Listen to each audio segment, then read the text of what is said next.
Bawat butil ng bigas sa ating hapag ay hindi lang basta pagkain, kundi pawis, init at sakripisyo ng mga kamay sa ilalim ng araw.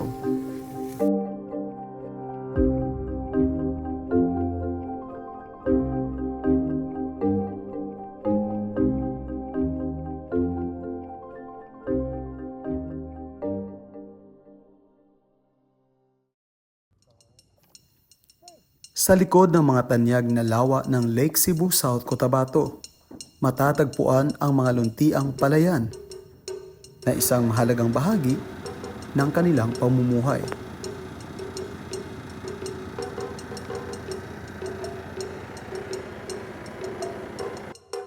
Nagtataas ang presyo ng bilihin, gulo sa politika, mga suliraning pang-agrikultura. Ilan lamang ito sa mga usaping kinakaharap ng bansa. Ngunit para sa mga magsasakang ito, kailangan nilang kumilos para buhayin ang pamilya na sa kanila ay umaasa.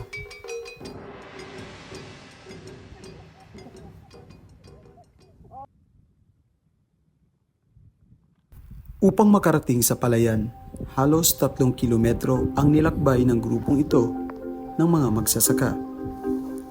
Ayon sa kanila, matagal na silang kinukuha ng may-ari bilang mga manggagawa tuwing panahon ng anihan at pagtatrabaho sa bukid.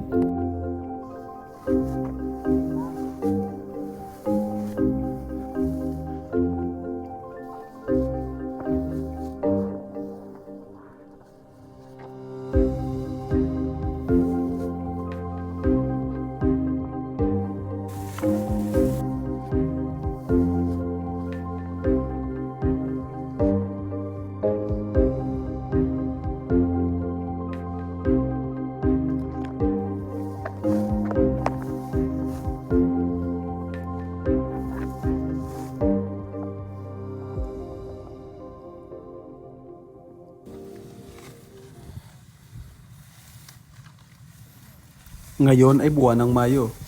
Ibig sabihin nito, malapit na ang pasukan.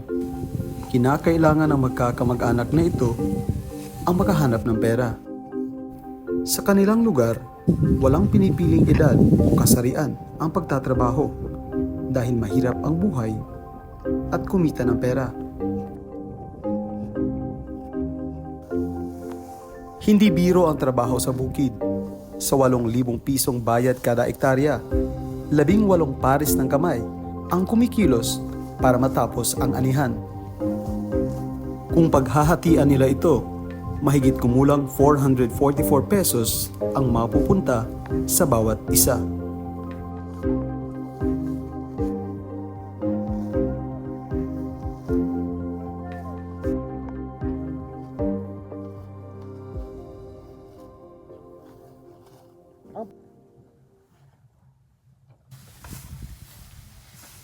Habang pinagmamasdan ko sila na nag-aani, hindi ko lubos maisip na mano-mano pa rin ang ganitong trabaho. Sa ilalim ng init ng araw, may ilan na walang sapat na proteksyon. At may isang babae pa na nakapaa habang nag-aani sa putikan.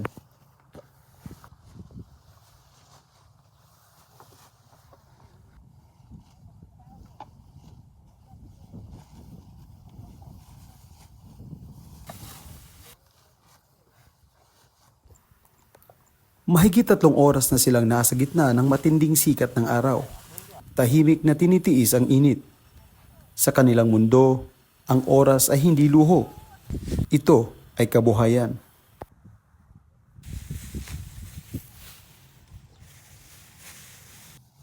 Satu kali kerja satu kali satu kecil.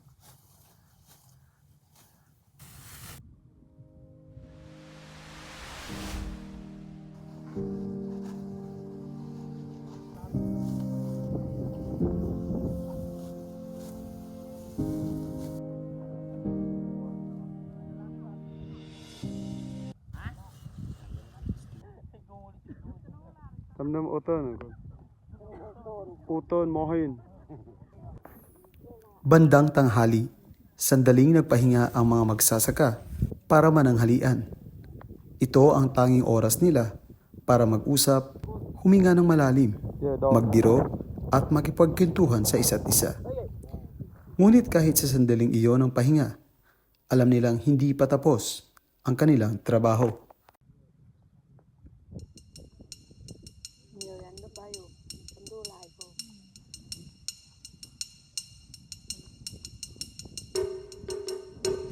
Ang pinakabudlay nga pag-arab, sir.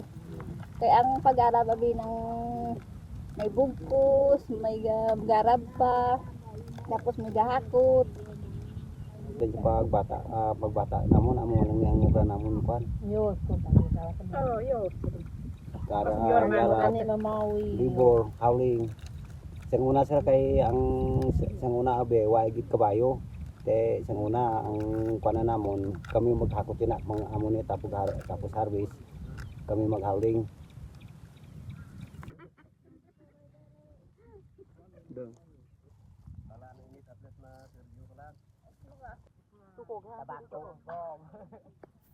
Pagkatapos ng tanghalian, handa na ulit ang mga magsasaka para sa panibagong gawain.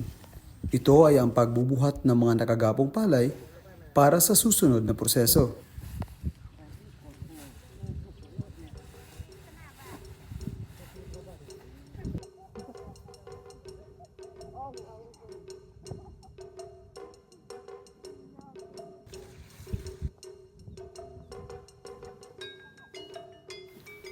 Habang pinapanood ko ang mga magsasaka na buhat-buhat ang mga bigkis ng palay, hindi ko maiwasang mapaisip kung gaano kahirap ang proseso bago makarating ang bigas sa ating hapagkainan.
Boleh enggak?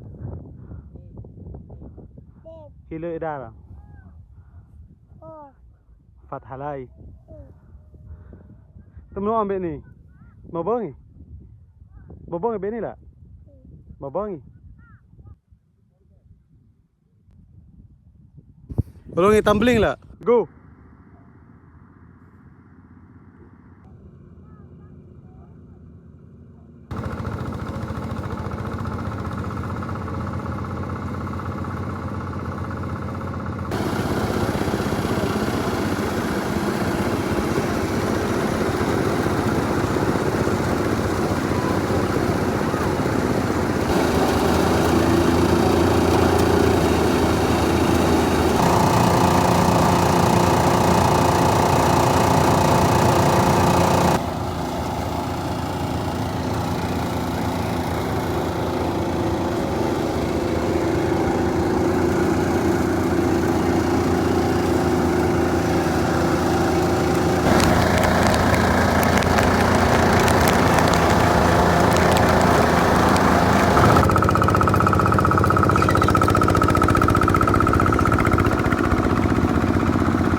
bunguan yun ye. Tahu ya kem.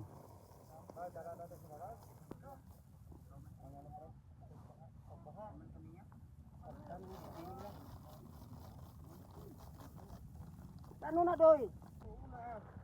May binula to.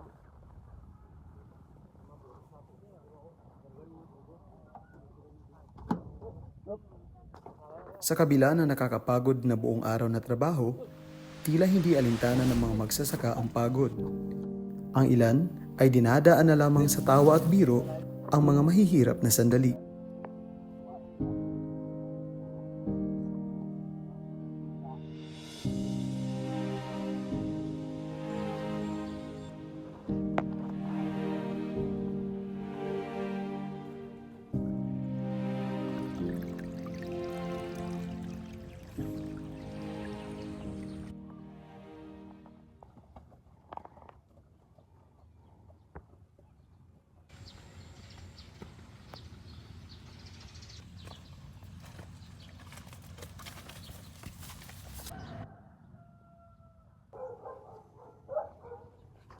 Matapos ang mahabang araw ng pagod, akala ko'y tapos na ang trabaho. Ngunit hindi pa pala. Isang salo-salo ang naghihintay para sa lahat. Naghanda kasi ang may-ari ng palayan ng masaganang pagkain bilang pasasalamat sa kanilang pagod at sakripisyo.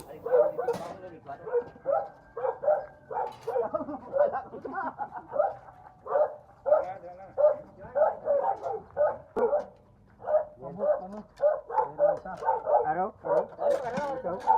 Lagi ako na. Damay na ano?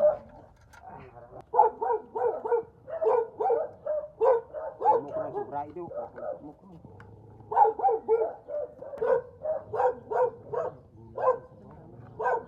Ara na sa sabaw.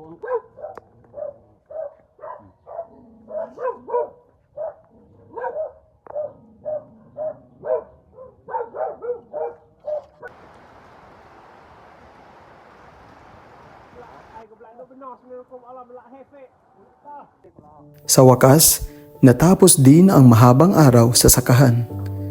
Sa gitna ng pagod at hirap ng maghapon, isang bagay ang inaabangan ng lahat, ang pag-uwi sa bahay. Dahil doon, sa piling ng mga mahal sa buhay, doon mo muling mararamdaman ang kapahingahan. Card, asa, puhunan, yun na. Dra man gagato ang iban nila nga income. Hindi natin laging napapansin, pero sa likod ng bawat hapag kainan ay ang sipag at sakripisyo ng mga magsasaka. Sila ang patuloy na nagtatanim, umaani at umaasa para lamang may pagkain ang bawat pamilya. Salamat po sa panunood mula dito sa South Cotabato. Ako si Ken. Ito ang Ken Stories.